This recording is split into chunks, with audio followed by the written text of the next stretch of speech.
So today I'm going to go through a shoulder mobility routine that I wrote for one of my patients to help with shoulder issues. It's worth knowing that shoulder mobility and thoracic positioning are closely tied together. They're de facto one thing, right? The way your rotator cuff moves is around the rib cage. The positioning of your rib cage is a function of your thoracic mobility and stability, right? Stability motor control. So we're going to start with thoracic drills, work towards shoulder drills, emphasizing mobility first, and then we're going to reinforce that mobility with some overhead pressing. We're going to go through a downward dog, into the puppy pose, into the threading the needle drill, into the loaded arm bar. From there, we're going to transition to half kneeling presses and Turkish get-ups. I'm not going to go through the full volume of each, like 5 minutes of this, 10 minutes of that, blah, blah, blah. I'm going to go through the motions for a few reps each time. That way this video is of reasonable length. It's not quite a follow along so much as a demonstration of the techniques. Let's do that.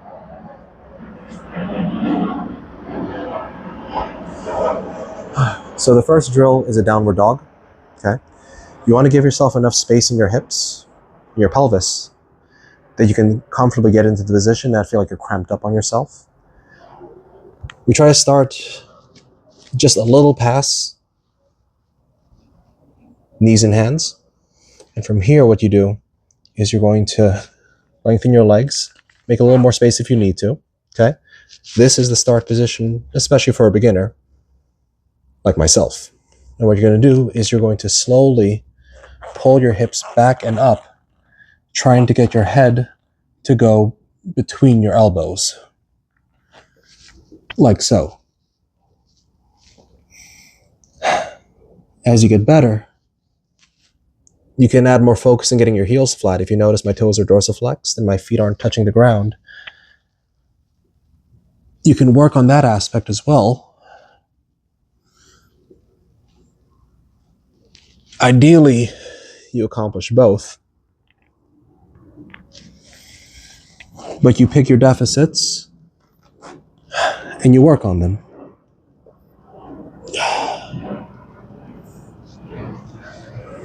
I'm adding a small push-up in between reps to take tension out of my shoulders. And frankly, because it's an excuse to add an extra push-up, why not?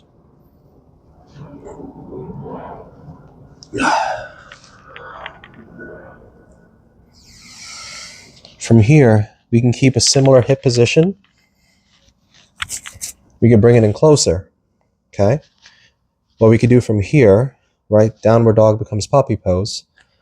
What you do is you reach out forward, point your elbows forward to make space, and what you're going to do is you're going to try to get your chin and your sternum to touch the ground while getting your pelvis, your hips, to point up,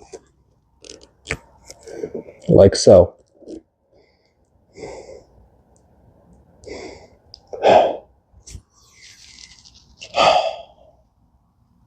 As simple as that maneuver is, it took me a good 3, maybe 4 months to get to that point of being able to reliably get down here, not need to do an excessive warm-up to get to this point, and be able to talk all at the same time. Earlier on, the first time I got my sternum down, frankly, there was so much tension in my throat I couldn't talk. And the first several times I got down here, I needed someone to spot me. I needed support. Just because I didn't have the muscle strength in my thoracic spine to pull myself into this position and out reliably.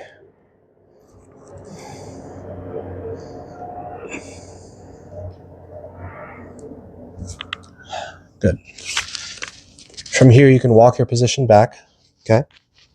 Notice we're going to spend a lot of time in this setup. So a good thing to do sometimes is to put pillows underneath your knees. Something thin, something padded just enough so that the ground doesn't hurt you, if that's a consideration. For the thread the needle drill, what you're going to do, keep that same stack. I'm going to make a 3-point base. One arm is going to go as far back as it can. My gaze and my spine is going to follow it. And same thing, I'm going to thread it through and go back and forth. Slow and steady, making a point to use my strength to pull me into positions rather than flinging my body into positions, which for this type of training can cause injury.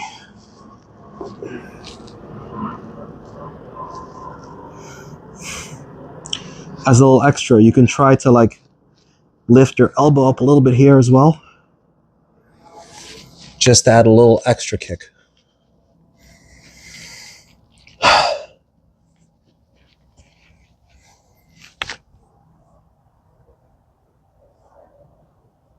As I drive my arm back, I'm pushing my chest forward and doing the two together to really open up the pec and get my shoulder blade, my scapula, used to retracting. That'll be particularly useful for the next several drills. Right, if the first two movements were basically thoracic extension, this here is a little bit of thoracic extension, but a lot more rotation, combined with shoulder movements. Good. From here we can take a break. I'm going to clean off my glasses. I'm sweating bullets because we're doing this in the middle of Texas and it's about 1:30.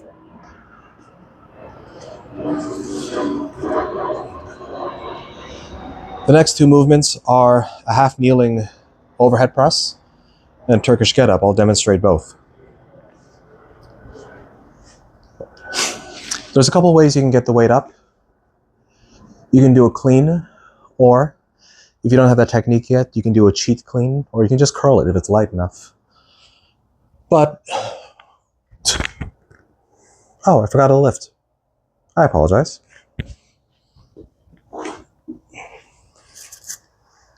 Before getting into that, we have the loaded arm bar.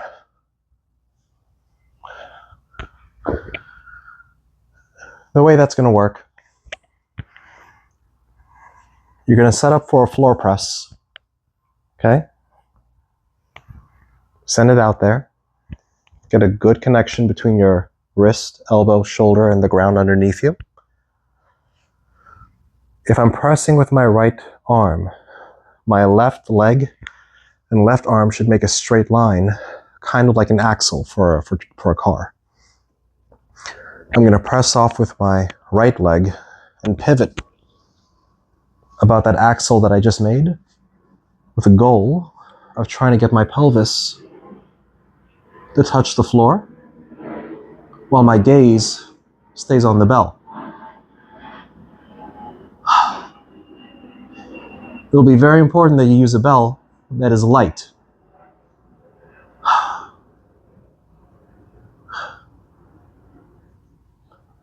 The weight is just here to provide an anchor and some feedback.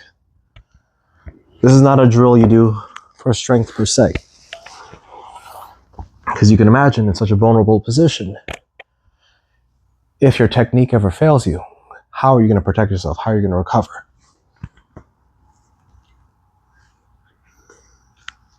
Hand over hand. Roll back, pull the weight into position. I'm going to perform a back crunch. Basically, take a deep breath in.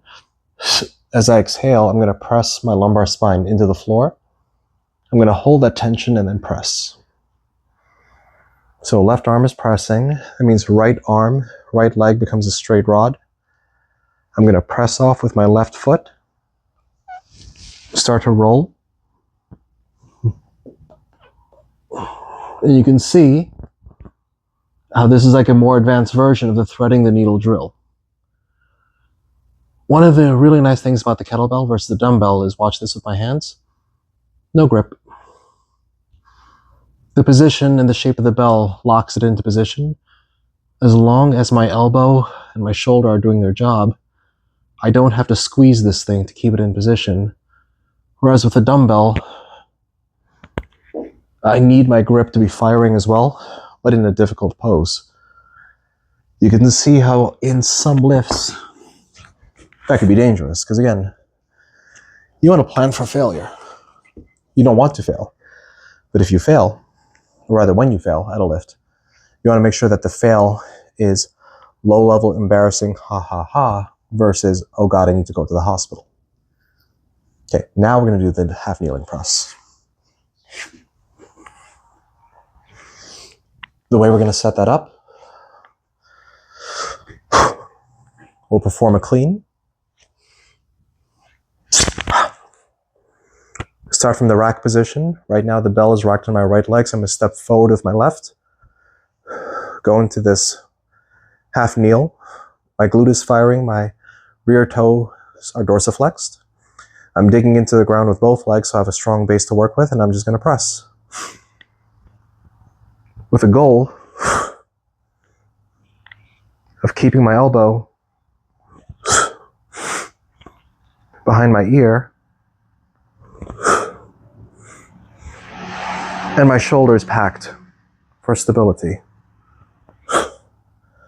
Once I'm here, right at the end of the set, I can push off the front leg, get back in position, and be ready for the next set. I'm going to demonstrate the cheat clean for those who need to learn it. Same setup, but instead of ballistically loading the weight to the chest, I'm going to have two hands, and I'm going to curl it with my left and assist it with my right. Excuse me, I just tapped the mic with my left hand. From there, it's the same drill.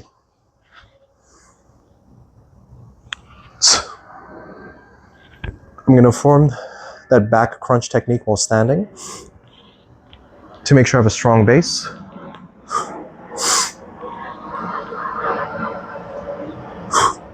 I'm going to keep my shoulders packed. And for the sake of this drill, really emphasize the posterior aspect of this motion. You don't have to go that far, obviously, but I want it there more so than in front of me.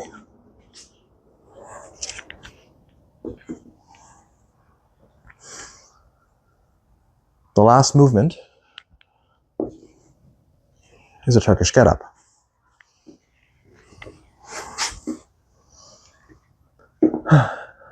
Side note, if you guys have been watching for a minute, I started moving away from the shorts to these kind of like session follow-along type things. The reason is that the instruction is starting to get more nuanced, and it's hard to fit everything into a 3-minute. So I'll probably save the 3-minute videos for very specific technical breakdowns and do the programming stuff in this format from now on, because they seem to be averaging about 20 minutes. Which is about the length of one episode of Attack on Titan. The get-up starts with the same setup as the loaded armbar. The main difference is instead of making this axial situation, my arm is going to stay perpendicular right about here, so that when I press off the stance leg, I can now use this perpendicular setup I made, right? Triangle, point 1, point 2 is my hip, point 3 is my hand, to then push myself, pull myself, yes, push and pull, into this tall sit. From here, I can do a little lunge, little glute bridge, I'm sorry, to end up in a lunge. Then I stand, savor the position, enjoy the work, and work my way down. It's good to do this drill as slow as you can confidently perform it. Because really, the benefit is found in the transitions and the time spent under tension. So if you're going to do something, you might as well do it right. Don't rush this lift, is what I'm saying.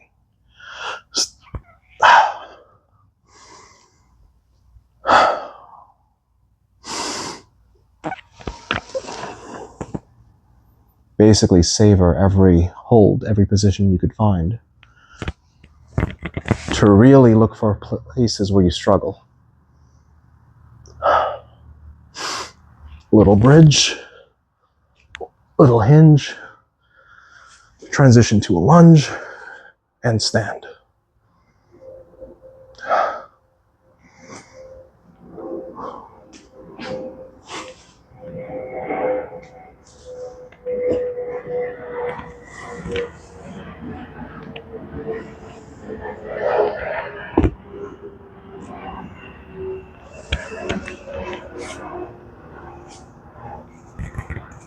And that's the work. This was designed to be done technically daily, but at least 3 times a week if we're going to make some reasonable progress at a good pace. The way you progress in this type of training is by increasing the complexity, increasing the challenge of the movement. So like, I was doing downward dog into puppy pose. There was a time when I could barely do toe touches, just simply standing up and touching my toes. There was a time when I was trying to do puppy pose, all I could do was bird dog. I know these are drills I haven't covered before, but you get the idea. At some point, you're going to get to the place where the drills are no longer challenging to stimulate adaptation. And then what you do, especially for these types of mobility-based things, is you move on to the next thing, right? Downward dog eventually becomes pike presses, technically speaking.